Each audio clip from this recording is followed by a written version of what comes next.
Auzubillahiminash-shaytanir-rajim. Bismillahir-rahmanir-rahim. I am Dr. Muhammad Hanif, and today we are going to discuss a topic, equations of motion. बेटे इस chapter के start में हम या अभी तक हमने दो इक्वेशंस पढ़ी हैं कि वेलोसिटी क्या होती है और एक्सेलरेशन क्या होता है. So velocity rate of change of displacement is called velocity. इसी तरह बेटे जब rate of change of velocity कहेंगे तो हम वो एक्सेलरेशन हो जाएगा. मींस वेलोसिटी की जब हमने डेफिनेशन पढ़ी तो हम कहेंगे we rate of change of displacement, या अगर हम इसे स्पीड कहना चाहें तो हम क्या कहेंगे, v is equal to s over t. Means यहाँ से s स्पीड क्या आ जाएगी, v multiplied by t. Similarly acceleration को क्या कहेंगे बेटे, acceleration is equal to rate of change of velocity. Means हम कहेंगे v ओवर t. इस वेलोसिटी को हम final velocity minus initial velocity भी लिख सकते हैं. a is equal to V F minus V I over T. So ये दो इक्वेशन अभी तक हम पढ़ चुके हैं. s is equal to V multiplied by T and the another one is equation of acceleration. कि एक्सेलरेशन क्या होता है, rate of change of velocity. Means V F minus V I over T. So बेटे ये दो equations they are not enough to discuss the motion of an object. यानी let suppose I have a ball. मेरे पास एक ball है बेटे, I hope आपको नज़र आ रही हो.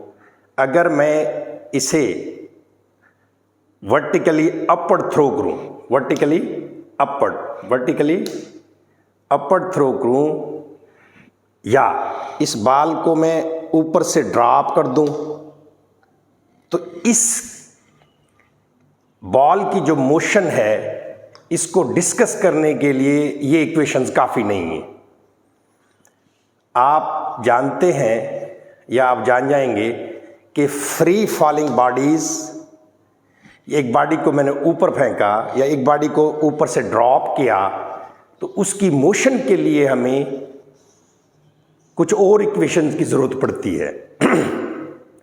And these equations known as equations of motion. अब बेटे जो ऊपर से हम इक्वेशन किसी भी बॉल को ड्रॉप करते हैं, तो जहाँ से कोई भी ऑब्जेक्ट अपनी जर्नी स्टार्ट करता है तो वो उसका इनिशियल पॉइंट होता है, और जहाँ ख़त्म करता है वो फाइनल पॉइंट होता है. इसी तरह मैं अगर लीनियर मोशन पढ़ते हैं, हम वन डायमेंशन मोशन पढ़ रहे हैं इस सब्जेक्ट में, मैं यहाँ से चलना स्टार्ट करूँ और वहाँ जाके रुक जाऊँ, तो this is my initial point, और जहाँ जाके रुकूँगा final point. So this is initial velocity and this is final velocity. इसी तरह जब एक बॉल को मैं नीचे से ऊपर की तरफ थ्रो करता हूँ, तो बेटे ये इसकी इनिशियल हो गई, और बॉल जो ऊपर जाके जहाँ लेट्स सपोज थोड़ा सा स्टॉप करेगी फिर वापस आएगी, तो ये फाइनल पॉइंट हो गया, उसकी फाइनल वेलोसिटी हो गई. अच्छा, दरमियान में जो इसने डिस्टेंस कवर किया, एक चीज़ ये हो गई, इनिशियल वेलोसिटी हो गई, फाइनल वेलोसिटी हो गई, डिस्टेंस हो गया. अच्छा, दूसरा ये इसमें एक एक्सेलरेशन होता है जो हमेशा कांस्टेंट होता है. यूनिफॉर्म एक्सेलरेशन से ये बॉल नीचे जाती है, इसी तरह ऊपर जाती है, और इसे कहते हैं फ्री फॉलिंग बॉडीज़ के लिए जो एक्सेलरेशन होता है हम उसे कहते हैं एक्सेलरेशन अंडर ग्रेविटी, या इस बॉडी की मोशन है अंडर ग्रेविटी. तो बेटे इसमें एक और वैल्यू आ गई. तो initial velocity, final velocity, distance, और फिर ये ग्रेविटी, यानी एक्सेलरेशन अंडर ग्रेविटी को जी से जाहिर करते हैं, या ए के साथ ए सब जी लिख देते हैं, नीचे की तरफ छोटा सा जी लिख देते हैं. तो इन तमाम अशिया को या तमाम टर्म्स को फाइंड करने के लिए अगर हमें लेट्स सपोज न्यूमेरिकल्स दिए जाते हैं, तो उसके लिए हमें कुछ और इक्वेशंस की ज़रूरत पड़ती है, और आज हम वही इक्वेशंस डिस्कस करने जा रहे हैं. एग्जामिनेशन पॉइंट ऑफ व्यू से लॉन्ग में कभी नहीं आया ये, ना शॉर्ट में आया. ये क्वेश्चन, तो आपने इस लेक्चर को अच्छे तरीके से समझना है, बेसिक कंसेप्ट्स को क्लियर करना है कि भाई न्यूमेरिकल्स या एमसीक्यूज एमडी कैट में जो चीज़ें आती हैं वो आपकी क्लियर हो जाए। सो बेटे फर्स्ट इक्वेशन ऑफ मोशन आपने 9th 10th में पढ़ी हुई है, V F is equal to V I plus A T. Vf means final velocity, Vi means initial velocity, A for acceleration and T for time. So Vf is equal to Vi plus At. Next equation, S is equal to Vit plus half At का square. Vit एक acceleration, T for time, Vi for initial velocity and S is for distance. अच्छा, फिर third equation बेटे होती है हमारे पास 2as is equal to V F square minus V I square. अच्छा, इन तीन इक्वेशंस के अलावा एक और एक इक्वेशन हम इस्तेमाल करते हैं जो nth, यानी लेट्स सपोज अगर हम कोई भी बॉडी है अपने पास, उसकी टोटल जर्नी डिस्कस करना चाहिए। लेट्स सपोज मैंने बॉल ड्रॉप करी और ये 4 सेकंड में नीचे पहुंच गई, तो मैं इसकी अगर टोटल जर्नी पूछना चाहूं कि भाई इसने 4 सेकंड में कितना डिस्टेंस कवर किया, तो मैं इक्वेशन इस्तेमाल करूंगा बेटे ये डिस्टेंस फाइंड करने के लिए मैं ये equation V I T plus half A T square. लेकिन एक और मसला है, वो मसला क्या है कि अगर मैंने ये बॉल ऊपर से ड्रॉप की, ये 4 सेकंड में नीचे, टोटल जर्नी जब पूछते हैं तो हम इक्वेशन यूज करते हैं सेकंड इक्वेशन ऑफ मोशन। लेकिन इसने जर्नी तो 4 सेकंड की थी, इसकी टोटल जर्नी 4 सेकंड की थी, लेकिन अगर कोई कहे कि इसकी 3rd सेकंड में इसकी डिस्टेंस क्या होगा या डिस्प्लेसमेंट क्या होगा, 3rd सेकंड में इसका डिस्टेंस क्या होगा, सो nth टाइम में हमें अगर कोई डिस्टेंस मालूम करना हो तो हम एक और इक्वेशन यूज करते हैं, this is S N, nth लिख दिया मैंने, nth, ये एस एन है, यानी n की जगह आप 6 लिख दें, 5 लिख दें, जो मर्जी लिख दें, तो इस इक्वेशन को हम यूज कर सकते हैं उसके लिए, टोटल जर्नी के लिए। लेकिन कोई स्पेसिफिक या पर्टिकुलर टाइम में हमें अगर डिस्टेंस मालूम करना हो तो फिर एक और इक्वेशन हम यूज करते हैं, एमडी कैट में अक्सर यूज करते हैं, एस एन, nth लिखेंगे इधर, which is equal to V I plus A over 2 n minus 1। अच्छा बेटे, it is for the distance covered in nth second. मसलन 4 सेकंड की टोटल जर्नी थी, मैं दरमियान में से कोई पूछ लेता हूं सम पर्टिकुलर, यानी मैं कहता हूं after 3 second how much distance this ball covered, so some particular time पे अगर हमें डिस्टेंस मालूम करना हो तो हम इस इक्वेशन को यूज करते हैं। सो बेटे नेक्स्ट, ये बॉल है, मैंने यहां से फेंकी, तो गौर से देखें ये इसकी इनिशियल वेलोसिटी है और जहां बॉल थोड़ा सा रुक कर और वापस आती है वो फाइनल वेलोसिटी है।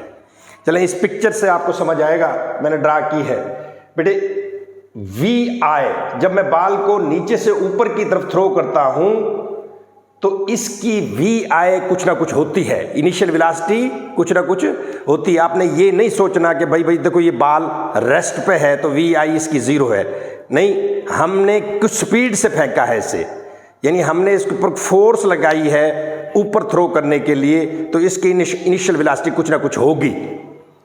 मैक्सिमम वैसे ही लिख दिया मैंने, इसकी initial velocity we don't know, हमें पता नहीं इनिशियल वेलोसिटी क्या होगी, लेकिन इसकी इनिशियल वेलोसिटी 0 नहीं होगी।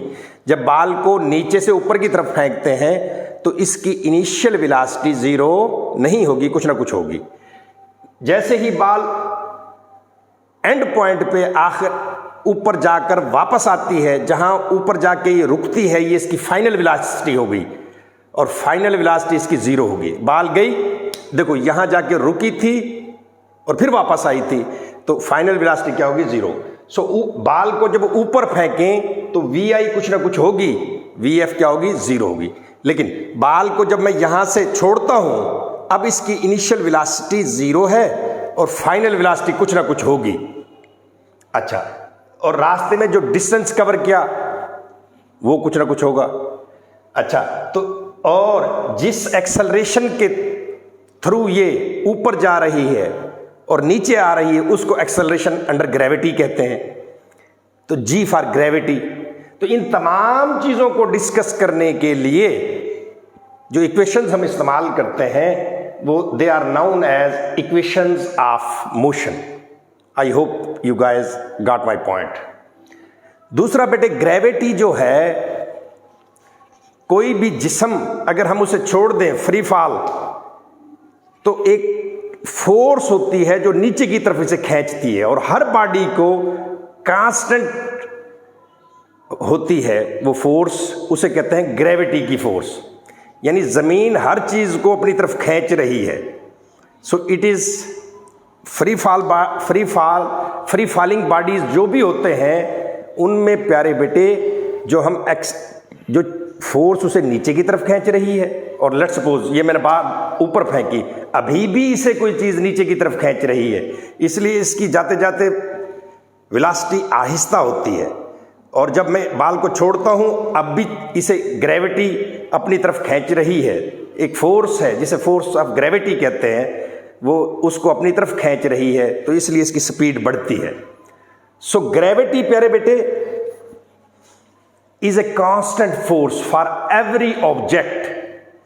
यानी ये मैस पे डिपेंड नहीं करती, मैं इस बाल को छोड़ूं या इस पेन को या बोर्ड मार्कर को छोड़ूं यहां से, तो इसे ग्रेविटी एक ही वेलोसिटी के हिसाब से अपनी तरफ खींच रही है। मींस ग्रेविटी मैस पे डिपेंड नहीं करती, चाहे दुनिया का जितना बड़ा ऑब्जेक्ट हो चाहे छोटा सा ऑब्जेक्ट हो। यानी एक हमारे पास एक नीडल हो लेट्स सपोज, और एक पत्थर का टुकड़ा हो, अगर हम इसे इक्वल डिस्टेंस से ड्रॉप करें ज़मीन की तरफ तो ये दोनों बराबर ज़मीन पर पहुंचेंगे। बात मैं फ्री फॉलिंग बॉडी कर रहा हूं, यानी ग्रेविटी इन्हें अपनी तरफ जो खींचती है वो एक ही होगी, सेम होगी।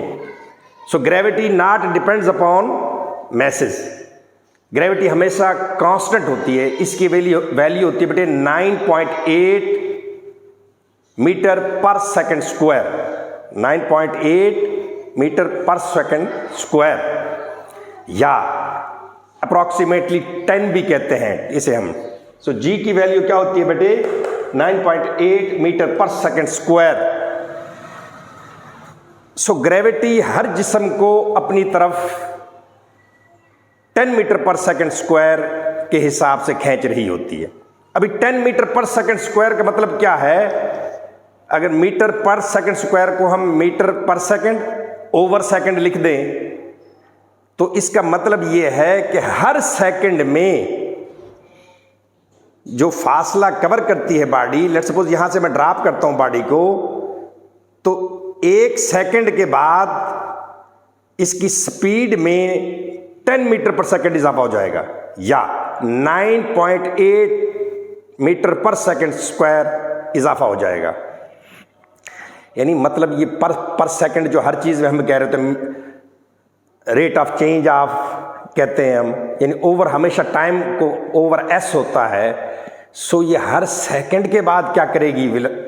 लेट्स सपोज मैं इसे 30 मीटर पर सेकंड स्क्वायर की स्पीड से नीचे ड्रॉप करता हूं, तो एक सेकंड के बाद इसमें 10 मीटर पर सेकंड स्क्वायर का इजाफा हो जाएगा, फिर नेक्स्ट में फिर 10 हो जाएगा, फिर 10 हो जाएगा। और अगर मैं उसे ऊपर की तरफ फेंकूं बेटे, तो एक लेट्स सपोज मैंने इसकी वेलोसिटी इस पे लगाई 10 मीटर पर सेकंड स्क्वायर की वेलोसिटी लगाई। सो ग्रेविटी की वैल्यू क्या है? 10 मीटर पर सेकंड।